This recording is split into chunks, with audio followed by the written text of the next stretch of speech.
Hello बच्चों, welcome to शिक्षा यंत्र। आप अंकुर कुमार के साथ चलिए अपने सेशन को आगे बढ़ाते हैं। आज हम टॉपिक लेकर आए हैं आपके लिए एपी।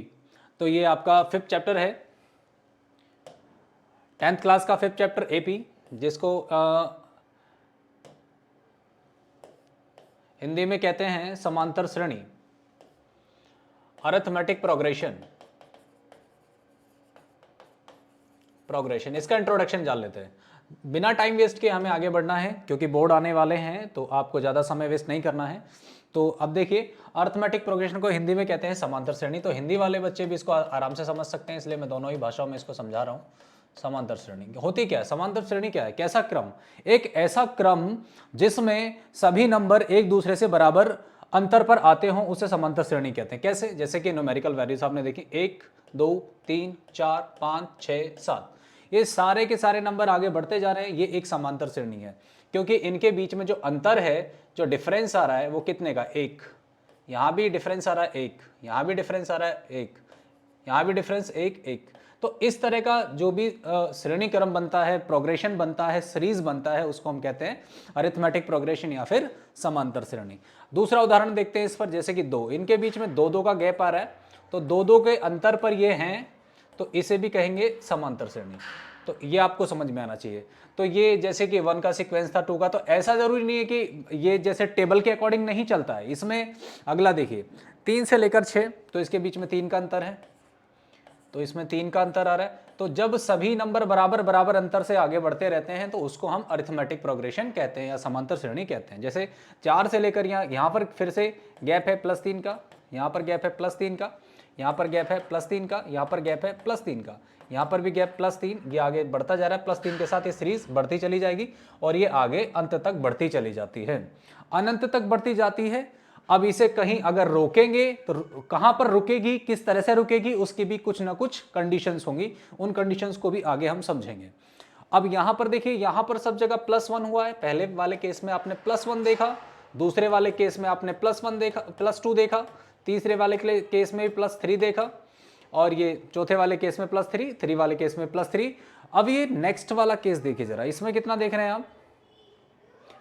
इसमें आप +6 देख रहे हो। इसमें कितना देख रहे हो? +6।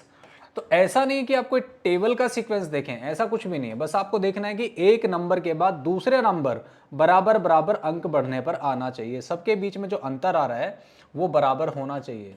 तो ऐसे ही केस को हम क्या कहते हैं? समांतर श्रेणी कहते हैं, अरिथमेटिक प्रोग्रेशन कहते हैं। आपको समझ में आ गया होगा। ये सारे के सारे उदाहरण प्लस के लिए गए। एक उदाहरण और देखते हैं।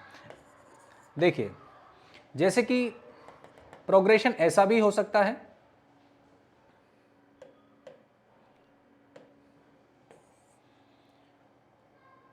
ट्वेंटी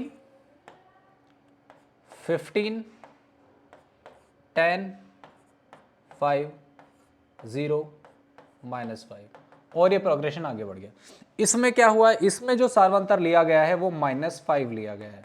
तो ऐसा नहीं है कि हर केस में बराबर प्लस ही होगा, प्लस ऐड करके आगे बढ़ेंगे, ऐसा भी है, और माइनस भी कर सकते हो आप। इसमें माइनस करने के बाद भी जो वैल्यूज आपकी बनेंगी वो भी समांतर श्रेणी को ही प्रदर्शित करती हैं। तो आप चाहे उसमें जोड़कर आगे बढ़ें, चाहे घटाकर आगे बढ़ते चले जाएं, चाहे सीरीज आपकी इंक्रीजिंग ऑर्डर में हो, चाहे वो आपके डिक्रीजिंग ऑर्डर में हो, होगी वो आपकी समांतर श्रेणी ही। लेकिन उनके बीच का जो अंतर है, जिसे कॉमन डिफरेंस कहते हैं, सार्वंतर कहते हैं, वो आपका बराबर होना चाहिए। अब बात आती है कि इन टर्म्स को पहचानेंगे कैसे, कौन सी चीज़ क्या है, कैसे निकालेंगे, इस चीज़ को समझते हैं। जैसे कि आपने इतने सारे सीक्वेंस देखे हैं, तो इन सीक्वेंस में आप देखिए फर्स्ट टर्म क्या होगी। इसमें फर्स्ट टर्म ए क्या है? किसी भी श्रेणी का जो पहला पद होता है, किसी भी श्रेणी का जो फर्स्ट नंबर पे लिखा हुआ नंबर है, उसे हम बोलते हैं फर्स्ट टर्म, या फिर हिंदी में बोले तो पहला पद। इसको बोलेंगे पहला पद, जो कि क्या है? पहली श्रेणी का क्या है? 1 है। तो पहली श्रेणी के लिए पहला पद फर्स्ट टर्म है ए। दूसरी श्रेणी का फर्स्ट टर्म क्या है? 2। तो इसका दूसरी श्रेणी के लिए पहला पद हो गया आपका 2। तीसरी उदाहरण में जो श्रेणी ली गई है उसका पहला पद हो गया 3, और चौथे नंबर पे जो ली गई है उसका पहला पद हो गया 4, और पांचवें नंबर पर जो ली गई है उसका हो गया 5। जो पहले नंबर पर लिखा हुआ पद है उसको आप फर्स्ट टर्म बोलेंगे, उसको पहला पद बोलेंगे। तो पहला पद क्या होता है, इसको पूरी तरह से क्लियर कर लीजिए कि पहला पद होता है जो पहले नंबर पर लिखा गया। सीरीज चाहे वो नेगेटिव टर्म्स नेगेटिव सीक्वेंस से मतलब घटते हुए क्रम में हो चाहे बढ़ते हुए क्रम में हो, उससे कोई मतलब नहीं है। हमें छोटा या बड़े से मतलब नहीं है। ऐसा नहीं है कि हम ये देखेंगे सबसे छोटा नंबर पहला पद है, ऐसा कुछ भी नहीं है। मैंने जैसे एग्जांपल लिया था कि 20, 15, 10 ये एक सीरीज थी, तो इसका पहला पद क्या है, 20 है। इसका पहला पद क्या है, 20 है। तो जो सबसे पहले नंबर पर आया है उसे फर्स्ट टर्म बोलेंगे जब हम सीरीज को इधर से पढ़ रहे होंगे। अब कॉमन डिफरेंस किसे कहते हैं, जिसको हिंदी में कहते हैं सार्वंतर। सार्वअंतर, इनके बीच में जितना गैप आ रहा है उसको हम बोलते हैं सार्वंतर। एक नंबर के बाद दूसरा नंबर कितने अंतर पर आया है, चाहे वो प्लस में चाहे माइनस में, उसको कहते हैं सार्वंतर। अब अंतर निकालने के लिए क्या होता है कि हमेशा दूसरे नंबर में से पहले वाले को घटा कर देखते हैं। तो कितना है, 2 में से 1 को घटाया, आपका आ गया 1। यहां पर 4 में से 2 को घटाया तो आ गया 4 - 2, ये हो गया आपका 2। यहां 6 में से 3 को घटाया तो 6 में से 3 गया तो हो गया 3। ऐसा नहीं कि इससे पहले ही 2 घटा सकते हैं, कोई से भी आप 2 घटा के देख लिए। 15 में से 12 घटाया तो आ गया आपका 3 प्लस का 3। और ये 7 में से 4 माइनस किया, 7 - 4, ये भी आ गया आपका प्लस का 3। यहां पर आपने 15 में से 20 को माइनस किया, 15 में से 20 को माइनस किया तो आपका आ गया -5। तो आप इस तरीके से बढ़ते हुए नेक्स्ट पद से, दूसरे पद से, अगले पद से पिछले वाले पद को क्या करें, डिफरेंस कर लें, उसको अंतर कर लें, माइनस कर लें, घटा कर देख लें, तो उससे आपको सार्वंतर, उसका कॉमन डिफरेंस मिल जाएगा। तो ये बात आपको समझ में आई होगी। अब बात आती कि नंबर ऑफ टर्म्स क्या होते हैं, ये कैसे कंसीडर करें कि उसमें कितने टर्म्स हैं। तो आप जब भी सीरीज देखेंगे और वो सीरीज इस तरह से डॉटेड लाइन से अगर आगे बढ़ रही है तो आप इसमें यह डिसाइड नहीं कर सकते कि अब इसमें n कितने होंगे, क्योंकि जब तक ये सीरीज रुकेगी ही नहीं तो हम कैसे डिसाइड करेंगे इसमें n पद कितने होंगे, क्योंकि ये तो अंत तक बढ़ती चली जाएगी, अंत तक बढ़ती चली जाएगी तो इसमें तो अनंत पद होंगे। तो ऐसा होता है, ये n डिसाइड करने के लिए हमें an फिक्स करना होता है। इसका मतलब क्या होता है, हमें बढ़ते बढ़ते क्रम में कहीं ना कहीं इसको रोकना है। इसका मतलब ये नहीं कि वो अंत, वहां पर वो अंत हो जाएगी, ऐसा नहीं है, उसको बस वहां रोक देना है। उससे आगे भी सीरीज बढ़ सकती है, बस वहां पर उस पद पर उसको ले जाकर रोकेंगे। जैसे मान लीजिए अगर इसको बढ़ते बढ़ते हम इसे कहां ले गए हैं, ये एक नेचुरल नंबर की सीरीज है n नंबर की, और हमने इसको क्या किया, 100 नंबर पर जाकर रोक दिया। यहां से आगे हम 101 वाला नंबर इसमें नहीं ले रहे हैं, बस यहां जाकर इसको रोक दिया।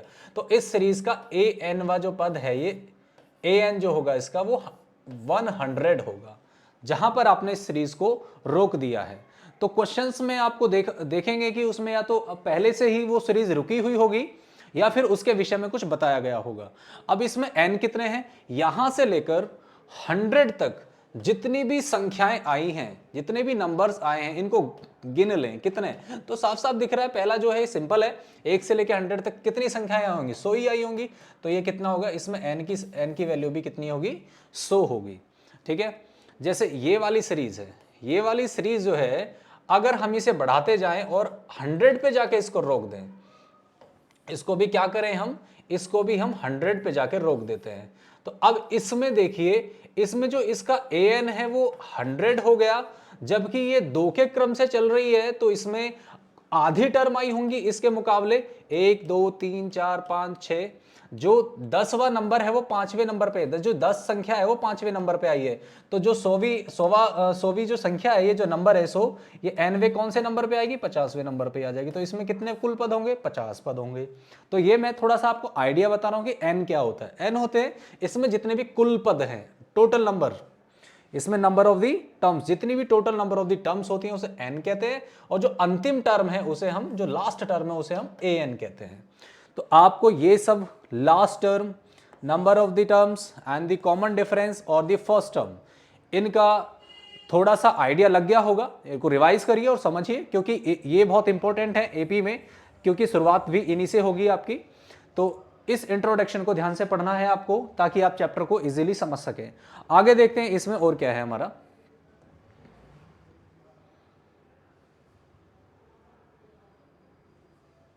ये देखिए यहां पर है nth term of the AP. अब ये जो क्रम में मैंने आपको बताया कि ये जो nवा पद है ये कैसे निकलेगा, जैसे किसी भी, अब इसके लिए हम एक फॉर्मुलेट करते हैं, एक फॉर्मूला ड्राइव करते हैं, एक फॉर्मूला फाइंड करेंगे जिससे हम क्वेश्चंस को और आसान कर पाएंगे कि an मतलब ये, इसको ऐसे कह सकते हो कि nth term of the AP ये इस तरीके का क्या है कि जो फर्स्ट टर्म है, जो n है, जो d है और an है, इसमें ये रिलेशन है। ये क्या है? एक रिलेशन है। इन चारों टर्म्स के बीच में एक रिलेशन है। तो इस रिलेशन को स्थापित कैसे करें इसको समझिए। जो पहली टर्म थी, मैंने अभी पीछे बताया कि पहली टर्म को ए कहते हैं, फर्स्ट टर्म होती है। वो क्या होती है? वो फर्स्ट टर्म होती है जिसको हमने ए से रिप्रेजेंट किया था। अभी हमने देखा उसको हमने किससे रिप्रेजेंट किया था? ए से रिप्रेजेंट किया था। तो वो हमारी टर्म जो होगी ए होती है, उसे हम ए कहते हैं। तो जो इससे आगे जो A2 है ये क्या होगा? जो आपका A2 टर्म है ये क्या होगा? A2। तो हमने अभी सीखा था जो पहली टर्म होती है उसमें क्या करते हैं, एक कॉमन वैल्यू जो सब में डिफरेंस थी उसको जोड़ देते हैं। तो इसका मतलब A में क्या कर देते हैं? D को जोड़ देते हैं। तो हमने वही किया है, पहली टर्म में हमने क्या कर दिया है? D को जोड़ दिया है। और A1 की वैल्यू क्या है आपकी? A है। तो कितना हो गया? A प्लस D हो गया। तो आपका जो A2 है वो आपका हो गया A प्लस D, क्योंकि A में जब D जोड़ेंगे तो आपको A2 मिलेगा। अब A3 कैसे मिलेगा? A में आप क्या कर देंगे? D को डबल टाइम जोड़ देंगे, या फिर इसको ऐसे भी कह सकते थे कि A2 प्लस D कह सकते थे। अब A2 जो है आपका वो क्या था? A2 plus D। A2 कितना था आपका? A plus D, A plus D और प्लस D, क्योंकि इसकी वैल्यू जो थी वो इतनी थी और D आपने यहां बढ़ते हुए क्रम में जोड़ा था। तो a प्लस 2d, तो वहां से निकल कर आ गया a प्लस 2d।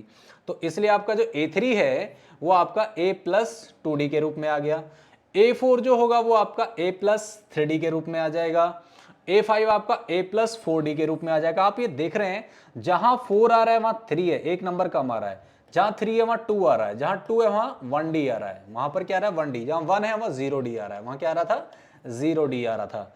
तो जहां A5 आया तो मैंने इसको क्या किया? थोड़ा सा स्प्लिट किया इस तरीके से। A प्लस 4 को क्या लिख सकते हैं? 5 माइनस 1d। तो जो A5 लिखा गया उसको A प्लस 5 माइनस 1d लिखा जा सकता है। तो इस तरीके से हम A6 को क्या लिख सकते हैं?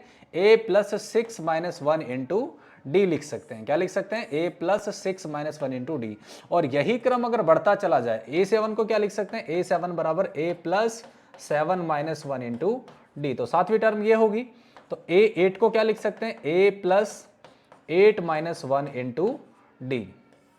तो ये इसकी 8th टर्म होगी। तो इस तरीके से आप इसके सीक्वेंस को अगर बढ़ाते चले जाएं तो आप देखेंगे कि अगर यहां n है तो यहां 7 था तो यहां 7 आ रहा है। और ये चीज पहली टर्म से लेकर लास्ट तक बदल ही नहीं रही है। ये यहां पर ए, तो आगे तक क्या होगा? ए ही रहेगा। तो यहां पर क्या हो गया? ए एन बराबर ए प्लस n की जगह n आ गया, या क्योंकि यहां पर वैल्यू हमने n ली है तो यहां पर भी n होगा। -1 सीक्वेंस में चल रहा है और d वो भी सीक्वेंस में चल रहा है। तो आपका जो an है उसका फॉर्मुलेशन क्या हुआ? an बराबर a plus n minus 1 into d. तो ये आपका nवा पद है। जैसे कोई भी अभी ये nवा पद है क्या, इसको थोड़ा सा समझते हैं किस तरीके से।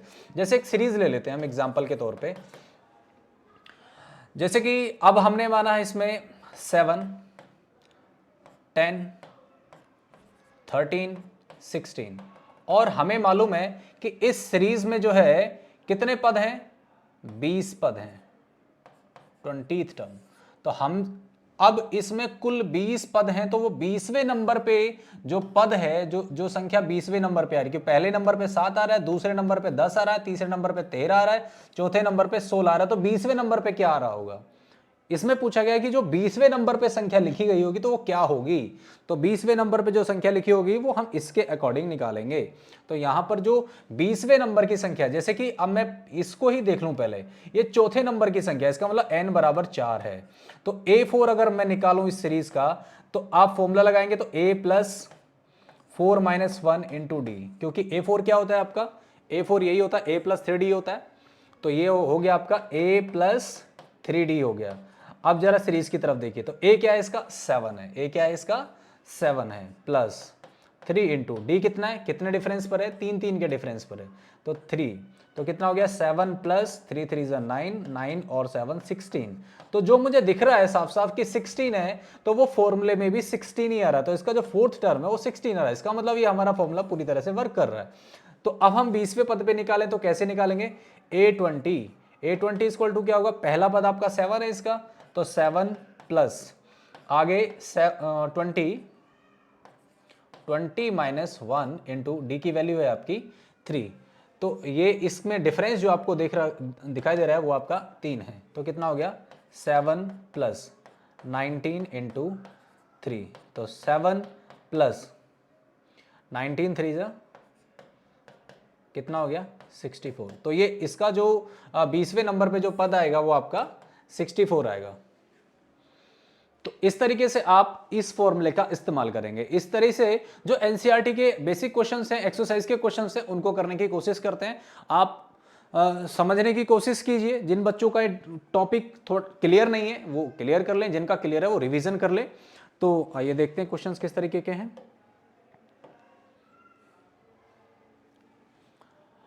आपने अपनी एनसीईआरटी की बुक में ये 5.2 में देखा होगा। 5.1 में जो क्वेश्चन है वो तो आपके एकदम एक तरीके से समझिए कि वो बेसिक पर ही थे। ए उसमें ए और डी और एन और ए एन के विषय में थोड़ा बहुत बेसिकली पूछता है। एग्जाम के लिहाज से तो खास एक्सरसाइज है नहीं बिल्कुल भी। एक आध नंबर का कोई क्वेश्चन आ जाए तो कोई बड़ी बात नहीं है, वो आप इजीली कर सकते हो। इस एक्सरसाइज से क्वेश्चन आते हैं, इनको आपको करना है। इसमें से जो क्वेश्चन आता है वो स्टैंडर्डाइज होता है, उसका भी लेवल बढ़ता है। हम बहुत मतलब जीरो से ही चल रहे हैं। जिन बच्चों को नहीं आता है वो सीखें इसमें। तो देखिए पहला क्वेश्चन क्या है आपका, इसमें जो आपको क्रम बना के दिया गया है उसको समझिए। पहले ऐसे आपको एक बॉक्स बना के दिया गया है। पहला ही क्वेश्चन इस तरीके से बॉक्स बना के दिया गया है, जिसमें इस तरीके से उसके बॉक्सेस अलग अलग हैं। मैं इसको अलग अलग कर देता हूँ, आपको समझ में आ जाए, ठीक से दिख जाएगा। तो ये मैंने बॉक्सेस को अलग अलग कर दिया, ये हो गया। अब इसमें क्या है, ए डी एन और ए एन चार चीजें हमें दिखाई दे रही हैं, जिसमें से हर एक चीज में मुझे क्या दिखाई दे रहा है कि एक चीज मिसिंग है। या तो कहीं पर डी मिसिंग है, कहीं पर एन मिसिंग है, कहीं पर ए एन मिसिंग है, कहीं पर ए मिसिंग है। तो इसमें से मैं आपको तीन पहले क्वेश्चंस करके दिखाता हूं। पहले दो कर देता हूं और एक लास्ट वाला, ये आपको खुद करने हैं। ये दो जो हैं ये आपको सेल्फ करने हैं। तो आपको आइडिया लग जाएगा पहले दूसरे और लास्ट वाले से कि ये कैसे किए गए हैं। इस तरीके से आप इसको और इसको स्वयं हल करेंगे। तो देखिए पहला वाला क्वेश्चन उठा लेते हैं। ये सब टेबल में हर एक में एक एक क्वेश्चन दिया गया है। तो यहां पर ए की वैल्यू कितनी है, पहले वाले में 7 है, डी की वैल्यू कितनी है 3 है, एन की वैल्यू कितनी है 8 है, और ए एन की वैल्यू मिसिंग है। तो ये चार चीज आपको दे रखी हैं। इसमें आपके पास फॉर्मूला है a plus N minus 1 into d. तो ए एन की वैल्यू आपको फाइंड करनी है। तो ए एन बराबर ए की वैल्यू डालिए जरा 7 प्लस एन जो है आपका 8 है 1, और ये हो गया डी। तो कितना हो गया 7 प्लस डी की वैल्यू भी हमारे पास है तो उसको भी पुट कर सकते हैं। 3 करना ही पड़ेगा क्योंकि उसके बगैर कैसे होगा। 7 प्लस 21, तो ये हो गया आपका 28। इसका मतलब यहाँ पर जो खाली बॉक्स है इसमें आएगा आपका 28। तो इसका जो ए एन पद है, जो इसका एनवा पद है, वो आपका क्या है 28 है। मतलब इस सीरीज में ये 7 से शुरू होगी, तो 7 3 10 3 13, ये उसी तरीके की सीरीज है जो हमने अभी एग्जाम्पल में ली थी। और इसमें इसके 8वें नंबर पे जो पद होगा वो पूछा गया। 8वें नंबर पे इसमें जो पद होगा वो आपका 28 होगा। तो ये समझ में आ गया होगा आपको। अगला देखते हैं, अगला भी बिल्कुल सेम इसी तरीके से करेंगे। ये है आपका ए, इसमें है -18, डी मिसिंग है, एन और ए एन आपको दे रखा है। अब इसमें कई बार कंफ्यूजन होता है कि जब जीरो आ जाता है लेफ्ट साइड में या राइट साइड में, पूरे इक्वेशन के जीरो आ जाता है, कुछ बच्चों को कंफ्यूजन होती है। तो उसमें कंफ्यूज होने की जरूरत नहीं है, वो भी एक नंबर है, बस उसकी वैल्यू नहीं है। तो इसका मतलब क्या हो गया, उधर से जो वैल्यूज आएंगी वो प्लस माइनस में अपने साइन के साथ आ जाएंगी, उसमें क्या हो गया, उसमें कोई प्रॉब्लम वाली बात नहीं है। तो ए एन की वैल्यू कितनी है, 0 है। ए की वैल्यू कितनी है, -18 है, -18 प्लस एन की वैल्यू कितनी है, 10 है, 10 -1, और डी की वैल्यू कितनी है, खाली बॉक्स है, ये मिसिंग है, तो डी रखेंगे। अब इस वैल्यू को सबसे पहले बोर्ड मास रूल आप देखते हैं तो क्या करते हैं कि मल्टीप्लाई करते हैं। इसमें मल्टीप्लाई का कहीं भी ऐसा ऑप्शन नहीं दिख रहा कि आप मल्टीप्लाई कर सकते हैं। तो इसको सिंप्लीफिकेशन के लिए क्या करेंगे, सबसे पहले 0 बराबर -18 प्लस ये हो गया आपका 9D। तो अब आगे कुछ नहीं होगा, इसमें सॉल्व कुछ नहीं होगा, तो हमें क्या करना पड़ेगा, इस वैल्यू को इधर ट्रांसफर करना पड़ेगा। तो ये 18 हो गया और इधर 9D हो गया, 9 आ गया नीचे, तो ये हो गया D। तो D बराबर आपका हो गया 2। तो यहां जो इसमें खाली स्थान है इसमें आएगा आपका 2। तो ये हो गया। अब चलिए अगले वाले क्वेश्चन पे चलते हैं, लास्ट वाले क्वेश्चन पे चलते हैं। जैसे कि मैंने आपको बताया कि मैं ये वाला क्वेश्चन आपको करवा देता हूं, ये वाला और ये वाला आप सेल्फ अटेम्प्ट कर लेना। तो कोई मुश्किल क्वेश्चन तो है नहीं, है बिल्कुल सिंपली होते जा रहे हैं। तो बस हम जल्दी जल्दी इसमें आगे बढ़ जाते हैं। ए एन बराबर कितना है, a plus N minus 1 into D. A N की वैल्यू कितनी है, मिसिंग है, तो ए एन तो निकालना है इसमें। ए की वैल्यू कितनी है, 3.5 है, तो 3.5 है, प्लस एन की वैल्यू कितनी है, 105 -1, और डी की वैल्यू कितनी है, 0। डी की वैल्यू कितनी है, 0। इसका मतलब क्या है कि ये सीरीज बनेगी नहीं क्या, जब डी की वैल्यू 0 है तो क्या सीरीज बनेगी ही नहीं।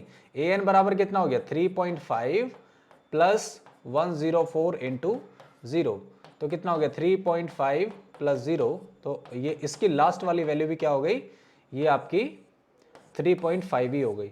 ए भी 3.5 है और ए एन भी इसका 3.5 है। इसका मतलब क्या हो गया, ये तो कोई सीरीज बनी नहीं रही है क्या, नहीं, एपी में है, एपी में है तभी तो दिया गया। ये सीरीज बनेगी आपकी 3.5, सेकेंड टर्म भी 3.5, थर्ड टर्म भी 3.5, फोर्थ टर्म भी 3.5। कैसे, हर एक टर्म में 0 ऐड किया गया है।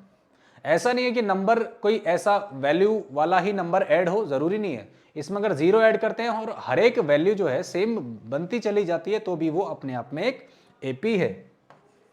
ऐसा कभी कभी क्वेश्चन पूछ लेता है, अगर हर एक टर्म सेम हो क्या वो एपी है, हाँ एपी है, क्योंकि डिफरेंस उसके बीच में कितना है, 0 है। तो जहां 0 डिफरेंस होगा वो भी एपी होगी, या 0 से बड़ा या उससे छोटा डिफरेंस होगा वहां पर भी एपी होगी। तो इस तरह के क्वेश्चंस एपी में होते हैं। तो ऐसे क्वेश्चंस को समझने के लिए और जानने के लिए हमारे साथ जुड़े रहिए शिक्षा यंत्र पर। नेक्स्ट क्लास में हम इन क्वेश्चंस को आगे बढ़ाएंगे। Thank you.